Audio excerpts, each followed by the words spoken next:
Hello guys, एक बार फिर से आप सभी का इस एचडीएम पाठशाला चैनल में हार्दिक स्वागत है। और हमारा टॉपिक चल रहा था अजमेर का चौहान। तो अजमेर के चौहान में अपन काफी सारे पढ़ लिए और लास्ट शासक चल रहा है और उस शासक का नाम है पृथ्वीराज चौहान। तो पृथ्वीराज चौहान की अपन ने 2 क्लास पढ़ लिए और आज और इस पृथ्वीराज चौहान को ही पढ़ेंगे। और जो पृथ्वीराज के बीच में 2 युद्ध हुए थे, तराइन के कितने युद्ध हुए थे? 2 युद्ध हुए थे। उस 2 युद्धों में से एक युद्ध को अपन ने पढ़ लिया और आज दूसरा तराइन का युद्ध पढ़ेंगे। प्रथम तराइन का युद्ध 1191 में हुआ था और आज दूसरा 1192 में पृथ्वीराज और गौरी के बीच में जो युद्ध हुआ था उसको अपन ने पढ़ेंगे। ठीक है, तो चलिए शुरू करते हैं। पृथ्वीराज का शासनकाल तो आपको पता ही है, 1177 में था। कहाँ था? 1177 में था। ठीक है, और प्रथम युद्ध तो 1191 में हुआ था। कब हुआ था?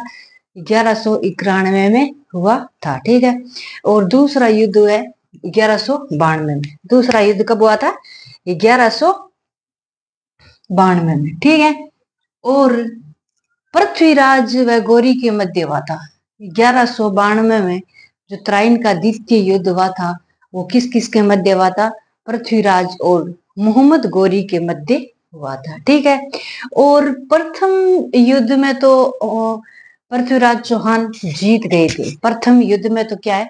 पृथ्वीराज चौहान जीत गए थे। और दूसरा जो 1192 में युद्ध हुआ था उसमें मोहम्मद गौरी जीते थे। उसमें कौन जीते थे गाइस? उसमें मोहम्मद गौरी की जीत हुई थी। ठीक है, और गौरी ने पृथ्वीराज की सेना को धोखे में रखा। पृथ्वीराज की सेना को धोखे में किसने रखा? तो मोहम्मद गौरी ने रखा था। किसने रखा था गाइस? मोहम्मद गौरी ने पृथ्वीराज की सेना को धोखे में रखा था। ठीक है, आगे है, धोखे में रखने के बाद सुबह हमला करने से राजपूत सेना संभल नहीं पाई। इस कारण जो राजपूत सेना थी उसको हार का मुंह देखना पड़ा था। यानी पृथ्वीराज ने मोहम्मद गौरी ने पृथ्वीराज की जो राजपूतों की सेना थी उसको धोखे में लेकर रखा था। धोखे में रखने के बाद में अगले दिन सुबह ही जो गौरी की सेना थी वो राजपूतों पर हमला कर दिया। तो हमला करने से पृथ्वीराज की जो सेना थी वो संभल नहीं पाई और संभल नहीं पाने से वो क्या है, हार का मुंह देखना पड़ा। ठीक है, आगे है, सिरसा के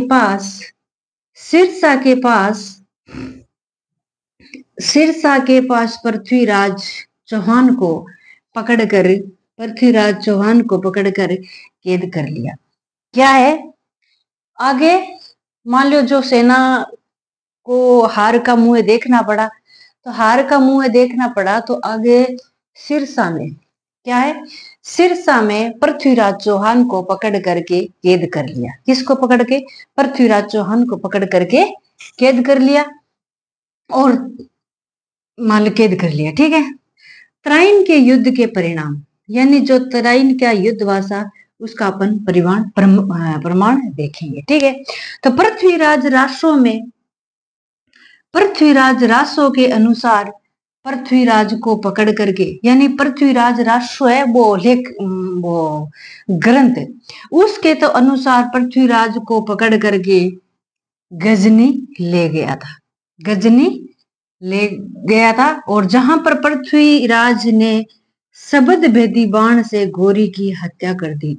यानी जो पृथ्वीराज रासो है, समीर महाकाव्य ने रचना की थी, तो पृथ्वीराज रासो के अनुसार, यानी उस ग्रंथ के अनुसार ये बताया गया है कि पृथ्वीराज को पकड़ करके गजनी अपने साथ ले गया था और साथ ले जाने के बाद में जो पृथ्वीराज ने शबद भेदी बाण से गौरी की हत्या कर दी थी। किसकी? शबद बेदी बाण से गौरी की हत्या कर दी थी। ठीक है। और युद्ध के बाद गौरी ने भारत में मुस्लिम साम्राज्य की नींव रखी थी। ठीक है। कुछ इतिहासकार ये बताता है कि दोनों ने कुछ समय के तक साथ में शासन किया था।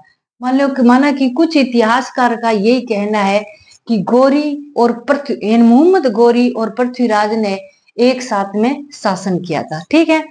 आगे है युद्ध के बाद गौरी ने भारत में मुस्लिम साम्राज्य का नींव रखी थी। यानी ये युद्ध होने के बाद में गौरी थे, उसने मुस्लिम साम्राज्य की नींव रखी थी। ठीक है। और पृथ्वीराज चौहान को अंतिम हिंदू सम्राट कहा जाता है। अंतिम हिंदू सम्राट किसे कहा जाता है? तो पृथ्वीराज चौहान को कहा जाता है। अंतिम हिंदू सम्राट किसे कहा जाता है? पृथ्वीराज चौहान को कहा जाता है। गौरी ने पृथ्वीराज के भाई हरिराज को अजमेर का शासक बनाया था। जो बाद में मोहम्मद गौरी ने पृथ्वीराज का जो भाई था हरिराज, उसको अजमेर का शासक बनाया था। कहाँ का शासक बनाया था? अजमेर का शासक बनाया था। तो गाइज आज के लिए इतना ही। कल फिर मिलेंगे अगली क्लास में। तब तक के लिए नमस्कार। जय हिंद और जय भारत, जय भीम, जय संविधान।